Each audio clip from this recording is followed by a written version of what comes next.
Hi, welcome to subramani.com. Subra, can I get 10% return on my corpus? I've recently retired and I want 10%, but I don't want to take any risk. A senior citizen asked me. Senior citizen, I wouldn't call him a senior citizen, he's just retired, he's just turned 60. So, yeah, by all definitions, he's a senior citizen. And I asked him a very simple question. Why do you think the world owes you 10% when everybody else is getting 7%, 7.1%, So, somehow people think that without taking any risk, without doing anything, they can get 10% return in a debt instrument. It is very difficult to get 10%. It is not impossible. I know one instrument which is available where the return is 10%, but it comes with its risk. It comes with a 10-year lock-in. It comes with the fact that it may have no liquidity for the whole 10 years. You may have to hold it till redemption.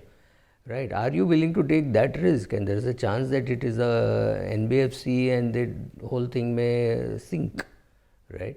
I'm willing to take that risk with my money, but then I know that I can take that risk. Right? So it's very different. So you cannot say I want 10% and I will not take risk. So I said, let me sit down with you and see why do you need to take 10% kind of a return risk.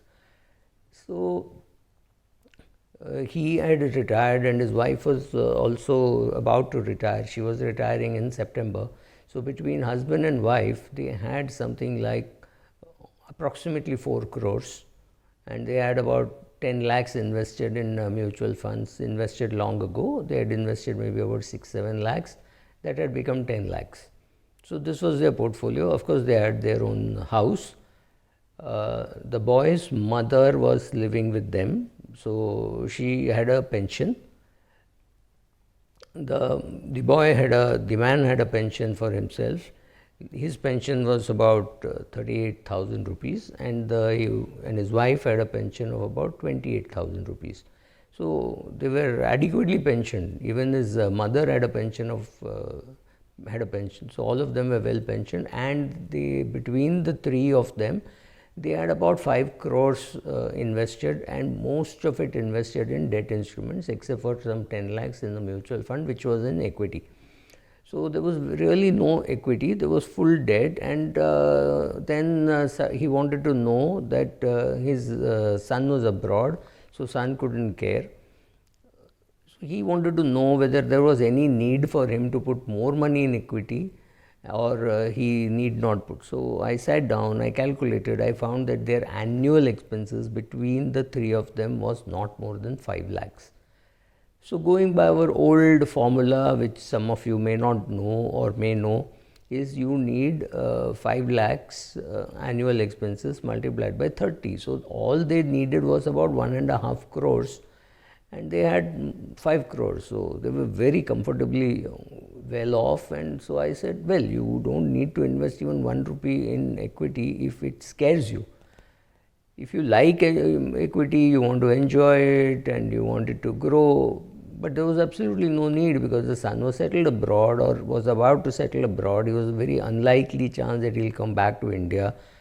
Very unlikely chance that he would want to sell this house or live in this house after his grandmother and parents passed away. So really there was no need for worrying about the residual value of a 5 crore portfolio for somebody whom at the outset I thought needed only 1.5 crores. Of course, you can argue whether you need 30 times or whether you need 40 times. So 30 times came to 1.5 crores, 40 times came to 2 crores, and this trio of 3 people had 5 crores. So there was absolutely nothing to be done. So he said, where should I invest? My formula for retirees is very simple. You will go to senior citizens savings scheme where you will put 15 lakhs each. LIC's Vriddha Vandana Yojana, and which is an annuity. It's a pension plan which they call Vriddha Vandana Yojana. So, and there they could get about 8% I thought, but recently it has been reduced to 7.4%. So if your money is at 7% or 8% and you have about 1.5 crore, that gives you adequate income, plus the fact that all the three of them had a pension. So I said all your monies can go into mutual fund debt schemes actually, apart from senior citizen and VVY.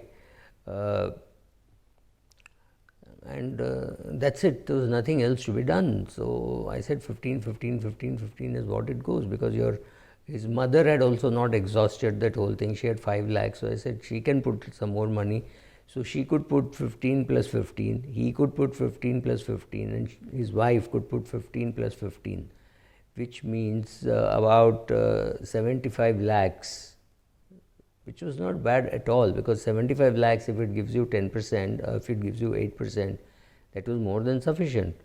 And all the other money, I suggested that they put it into debt funds, which is good quality, very low duration funds, which are 2-3 year kind of a duration.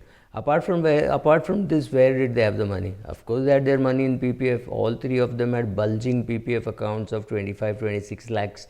They had all been renewed at least once, so there was money lying there. So I said, when you have so much of debt instruments, you do not need to take risk of putting money in equity. And why was there risk in putting money in equity? Because as a family, they never understood what is equity. They were always scared of equity. No, they had not lost money. Nothing had happened. People around them had not lost money. Nothing absolutely had happened. But just the fear of putting money in equity put them off. And I said, if you don't want to, don't put money in equity. But I said, you put something in the past. He said, yeah, that was a friend, so therefore I put. Kind of no logic to it. I said, after doing all this, every year you can put 1.5 lakhs into ELSS. So all the three of them putting 1.5 lakhs into ELSS would mean some 1.5 plus 1.5 plus 1.5, about 4.5 lakhs going into equity. And I said, my suggestion was, for the next 10 years you keep doing this. So after 10 years, or maybe after 15 years, when you're 75, you break it and buy an annuity. So all the ELSS was to be contributed on a regular basis and withdrawn at the age of 75 to buy an annuity, when I thought this pension would go down, because even though it was indexed, it was not well indexed. So I said, so this is the solution. If you are afraid of equity, stay away from equity. You are not missing anything. Yes, if you are young and you don't understand equity, go and bloody well learn. But if you are 60 and you have a corpus which is 2-3 times more than what you require, there is absolutely no worry of inflation or anything.